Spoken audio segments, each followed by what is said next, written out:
You know, one of the best things about making a faceless YouTube channel is that I'm able to talk about whatever the hell I want without having to worry about my family, my coworkers, friends, or other people that know me watch this video because you don't know what I look like. They can probably recognize the voice, but honestly, my voice isn't all that special. And I'm sure a lot of people around the world sound like me, so I don't really give a damn. Anyways, today we are going to be talking about gooning and why you shouldn't be watching the P word. I don't know what the YouTube guidelines are as far as saying the P word, so I will not say what it is, but I'm sure that you guys will know what I'm talking about. So overall, this is something that a lot of people struggle with, but nobody really talks about because they feel embarrassed, they feel shy, and I don't blame them. You know, this is something that I've gone through personally. I've gone through the same struggle, being exposed to it when I was very young. I wasn't even 10 years old yet. But that's something that I struggled with mostly throughout my life. I mean, I'm over it now, but there are many things that I had to do and many demons that I had to face. I've said it a few times already, but the term gooning is a long withdrawn cycle of stimulation and dopamine chasing. This isn't a judgment video, this is evidence-based reality check and why you should stop choking the chicken and jerking off. Because there's actual science showing gooning isn't just a habit, it can have measurable effects on your brain, motivation, and relationships, mood, and ultimately your life. So what does gooning actually do to your brain? Well, let's talk about it. Let's start with dopamine. Dopamine isn't just a feel-good chemical.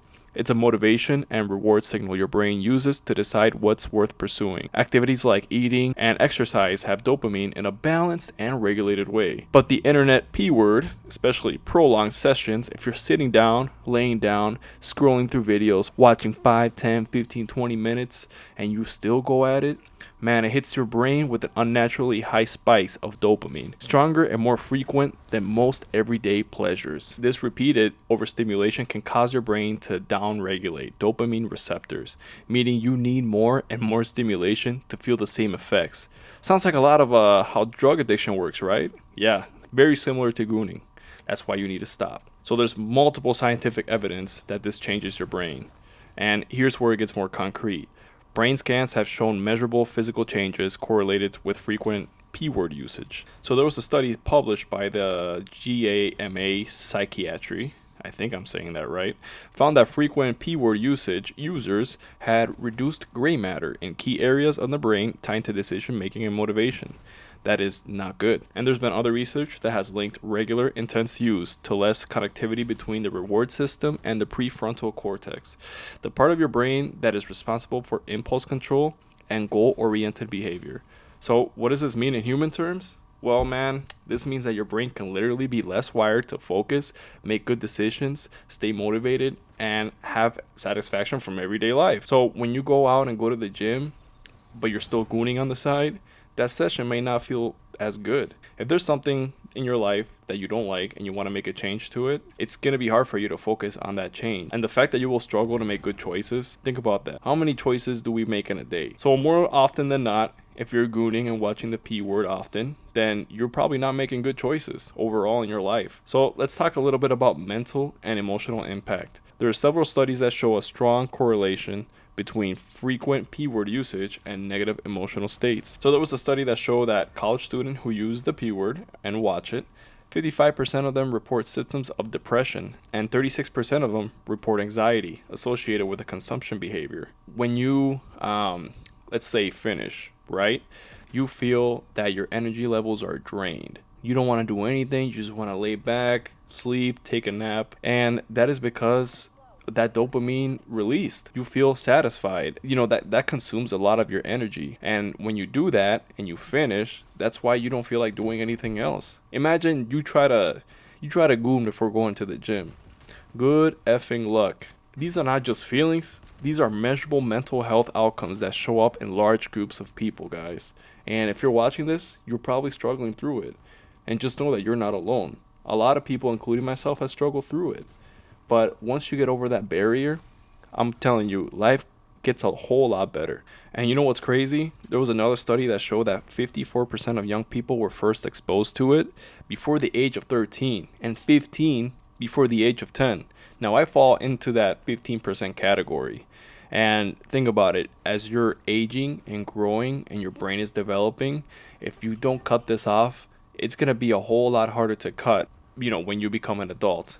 And that's why it's important, because adolescent brains are far more plastic and sensitive. So it means early repeated exposure can shape your brain development, reward paths, and impulse control more strongly than in adults. So this isn't just a problem for adults wasting time, it's rewiring young brains during critical developmental windows. So why does gooning become such a trap? This is why. Over time, the baseline dopamine responses decrease. So the ordinary pleasure that you're feeling, it starts to become dull. And just because of that, the user eventually needs more intense stimuli. You can't be watching the regular videos anymore because it doesn't feel the same way. So you have to find something else that stimulates your brain a little more, which makes you excited a little more, and it just goes down a wrong path. It's like your brain saying nothing real hits as hard as the artificial stimulation, so why bother with anything else? That's why people who are stuck in the loop often say things like, nothing feels fun anymore, I can't focus, I feel numb, normal life is just boring, I can't get a date, I can't get no girl,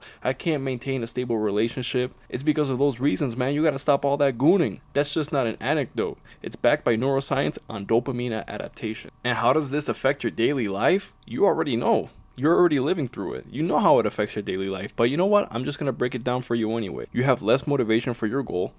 You have reduced ability to focus or finish on your task. So if you start something, you don't really feel like finishing it. And a lot of you start goals and don't really even finish your goals. You're withdrawn from real social connection with people. You feel emotional numbness to everyday joys. So things that used to make you happy just don't make you as happy as before. And that can be due to, maybe maturity, or you've outgrown that thing that makes you happy. Maybe if you're gooning and you're not enjoying the things that you used to, that's probably why, man.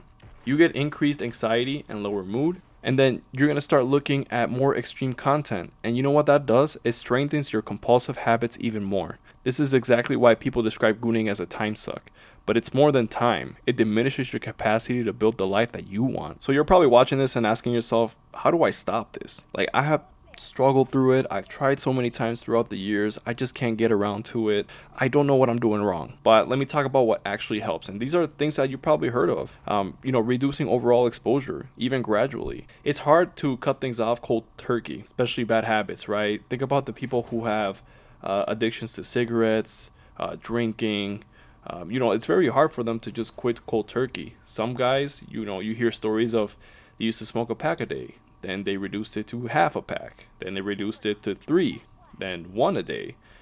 So maybe try not to cut. Well, if you could cut it cold turkey, that's great. But if you can, just try to do it gradually. Replace the high dopamine stimuli with meaningful tasks. So one thing I like to do is I like to exercise 4 to 5 times a week. That helps with my dopamine levels. Have social interaction with people. I know a lot of us are introverts, myself included. But if you can go, say hi, talk to your family, talk to a friend. I'm sure we all have at least one friend that we can talk to. Just have some sort of social interaction, whether it's, on the phone or in person. Go out, get some coffee or a dinner with somebody. One thing you can also do is add friction to the habit. There's plenty of blockers out there that you can add to your phone or to your computer. Have an accountability partner as well helps. And just the environment design. So if you're scrolling through TikTok or Instagram and you see a girl that's half naked twerking, and that kind of like triggers like, oh man, I want to do this right now, then just maybe delete Instagram. I'm sure that you can add blockers to not see that kind of content when you're scrolling through social media. And if there isn't, just delete it overall. Social media probably just wastes your time anyways. And then you can also focus on real world reward systems. So like I said, having a social connection, having an achievement, so work toward a goal, and maybe work on a skill that you've been putting off for so long that will help improve your life. So what we're trying to do here is not just a stop habit, it's just to rewire the reward system so dopamine works with you and not against you. Best way to cut off a bad habit is to replace it with a good habit. So like I said, guys, if this is something that you're struggling with, just remember you're not alone. A lot of people go through it, but there's many solutions. As long as you work toward it, work on it over time, eventually, and it's coming from me, someone that has overcome that addiction, it's a great feeling. My energy levels are up. I have constant motivation to work on my goals, and overall I'm just happier. So thank you guys for watching. If you guys haven't checked out my last video, make sure you check it out in the description below, and I will catch you on the next one. Peace.